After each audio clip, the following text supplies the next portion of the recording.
Okie dokie, we have a 2v2 here. Pretty rare I cast these because quick battle can sometimes lead to 2v2s, which I was informed this was the case. And then it's like, okay, so sometimes we get a 2v2. Sometimes the 2v2 is kind of close, and sometimes the players don't make massive mistakes or like have lag issues or whatever. So it's pretty rare. But this one, I watched it at ×3 speed just to make sure it wasn't a completely one-sided blowout, and it was interesting enough to cover, so sure, why not? We have double greenskins versus Khorne Dark Elves. So for the double greenskins, one army is very elite. Gorbad Ironclaw leading a bunch of black orcs. Looks like 4 black orcs, a couple Savage Orc Armor Boys, the AP Loons, an Arachnarok Flinga, and a Darogue Idol, and an Orc Shaman with Here We Go and Fists of Gork. And on the other greenskin army, we have Savage Orcs. Looks like it's mostly thematic for our boy Wurzag. Savage Orc Armor Boys, Savage Orc Biggins, and then a Goblin and Black Orc frontline. Then we have another Da Biggin with Wurzag having his Foot of Gork and then Mumbo Jumbo Chant. Good for him, couple squigs in the back. For the Dark Elves of the Evil Alliance, we have Shades in the Vanguard, and then a bunch of Dark Shards. Looks like 6 Dark Shards?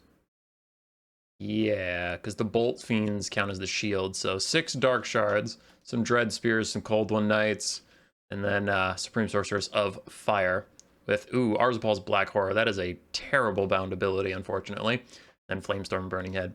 Then for Khorne, looks like all infantry. Chaos Warriors with Halberds, Chaos Warriors regular, Marauders with dual weapons, Chosen of Khorne with dual weapons. Oof, that's a hefty investment. And that's it. So Khorne brought like just infantry and Valkia. Okay.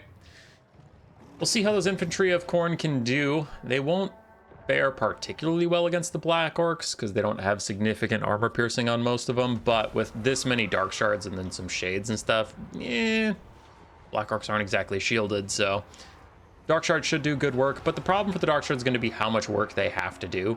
6 Dark Shards also have to kill 2 Rogue Idols, all of the Black Orcs that both armies brought, and probably the Arachnarok Flinga. Though, the Arachnarok could get ground down by infantry. It's not that good at clearing them out. The Rogue Idols will smash all this infantry for sure if they just get locked into melee with them with no Dark Shard support for a while.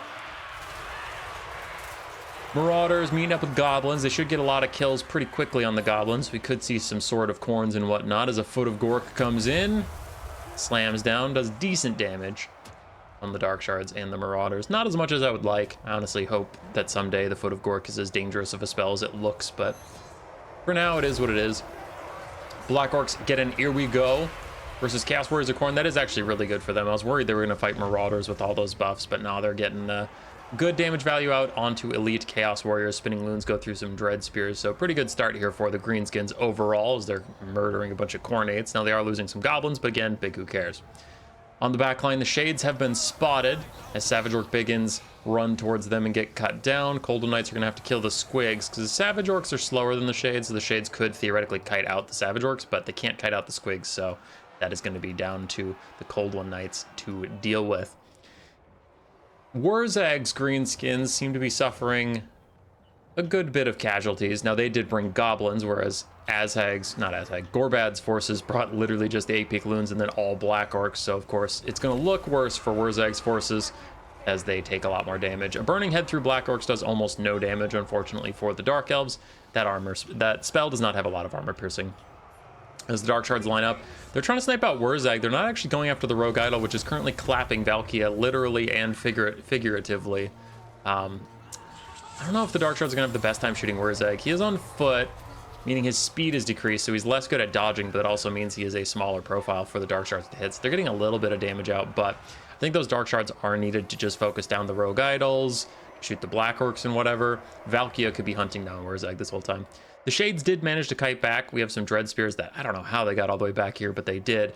So Dread Spears and Cold Knights were able to peel effectively for the Shades. That's a pretty good win for the Dark Elves in the back. Meanwhile, Khorne is just trying to overload positions and throw their heap of Marauders onto the enemy archers and shut them all down. Arzapal's Black Horror goes through all these units, doing literally no damage. That's cool. That spell, like, I swear it's bugged. It just doesn't, it literally doesn't do anything. It's garbage.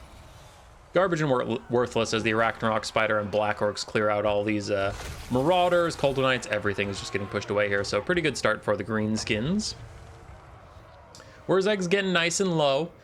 That is a little concerning because the Green Army could fall apart without Wurzag. They don't have the best leadership in the world. And it looks like Valkia got the message. She is going to go try and snipe him now. He only has 25 melee defense, so the fact that she doesn't get her bonus versus large really shouldn't matter that much against Wurzag.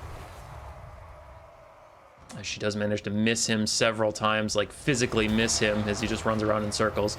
Now uses the Mumbo Jumbo chant, netting himself, but giving his guys some decent buffs. So the buffs will be nice, but that doesn't mean Valkia should be pretty capable of finding him.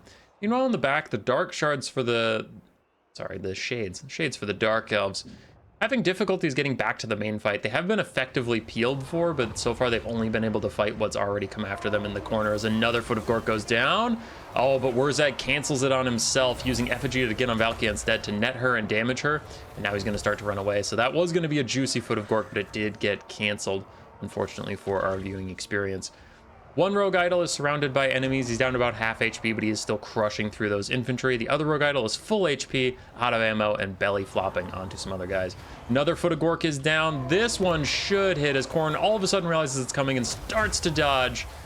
But they don't dodge in time. Unfortunately, again, that spell is very underwhelming. Khorne does have significant spell resistance and high armor, and Foot of Gork, strangely, is not mostly armor piercing, I don't believe. Yeah, it's only 33% armor piercing.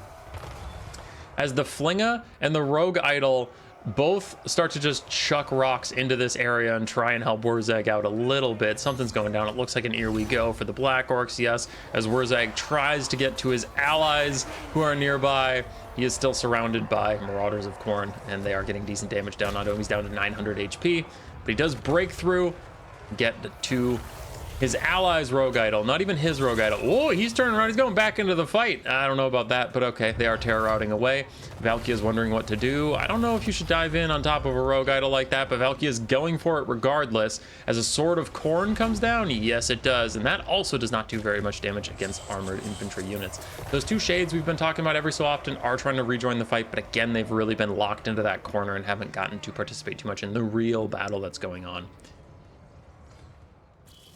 So looking at it, Wurzag's Savage army is significantly depleted, but Gorbad's elite Black Orc army is doing pretty fine. The Fling is still full HP, their Rogue Idol is still full HP, Gorbad himself is full HP. A Burning Head goes through some of the Greenskins. With Valkia also diving Wurzag, he is going to rout. Rogue Idol's not able to peel just yet. Gorbad did get surrounded by Coldwell Knights, but the Fling is nearby to help him out, so he does get to safety there as a nice Flame Storm comes down. Sacrificing a couple Marauders of Khorne, but decent damage on the Black Orcs, but again, not significant armor piercing on these spells that were brought, so the Black Orcs are just kind of tanking through everything. Wurzag is finally defeated. The Green Army should suffer a big leadership penalty, because they've also lost their Rogue Idol's global buff. The global +4 leadership. He's too low now, so the Green Army lost 2 different leadership effects at the same time, making them pretty easy to rout. Is this game over? No. 2 problems. 1, Khorne and the Dark Elves still hold the point for now that the Greenskins are making a significant push to capture it. Khorne has a lot of infantry that are all routing, and Gorbad looks like he's going to chase them down, but my biggest reason for not calling this game just yet is these 2 Shades in the distance. They're still very healthy, and there's not a lot of ammunition left on the big artillery pieces to kill them, and Shades can destroy a Rogue Idol and an Arachnarok Flinga.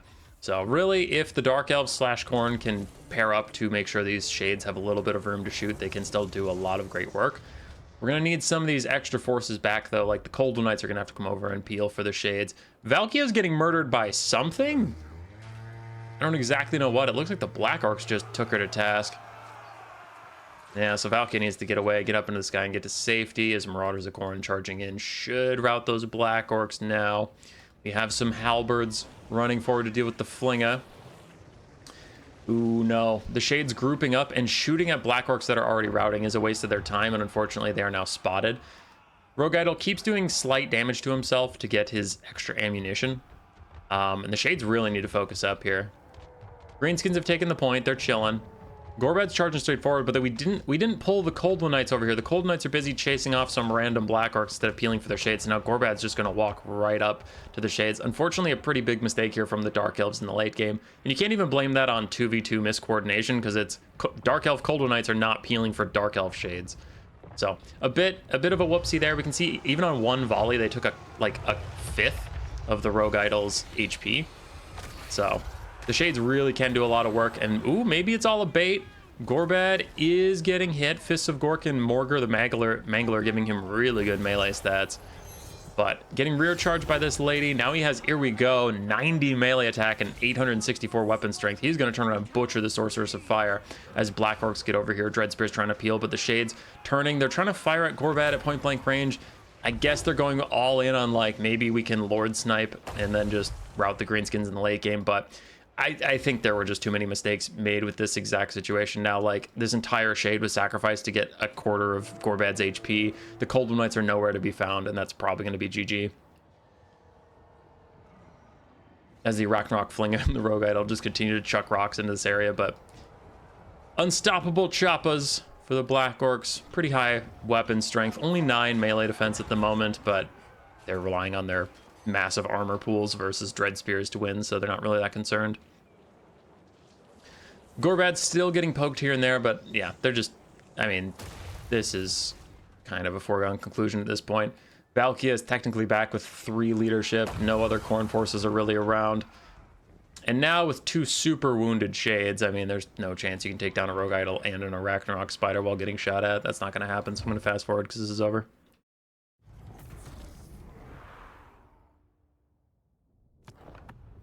Pretty good game overall. Jim Lambert sending in the replay. Him and Big God versus Derle Wagner and Star Killer. The double Greenskins pairing up nicely. Double Rogue Idols doing a lot of good work. 2,400 for one, 1,200 for the other. So that one was mostly just an artillery piece all game, but GG's. Black Orcs cleaving through some fools. Curious how much value the shades got. Decent value. Dark Shards did okay. Yar. Rawr. Subscribe. Yes.